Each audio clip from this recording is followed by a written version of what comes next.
দুনিয়ার মুসলমান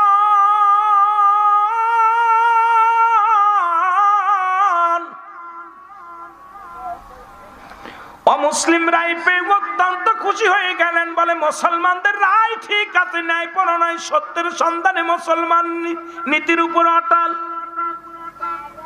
মুসলমান ব্যক্তি বলেন, না, আমি এই রায় মানি না, কারণ এই রায় যাবে আমার পক্ষে, ইহুদির পক্ষে চলে গেল। নবীজির আইন, নবীজির বিচার আমি মানি না। কার বিচার মানি না? আপনারা কি মানেন? কারা কারা মানেন? হাত উঠতে তো দেরি কেন? নবীর ফয়সালার উপরে কোনো ফয়সালা নাই। মুনাফিক মুসলমানরা বলে, আমি রায় মানি না। বলে, যাব কোথায় যাব? কয় যাব আবু বক্করের কাছে। জিত আবু বক্কর রাসূলের চাইতে 6 মাসের বড়। কয় মাসের?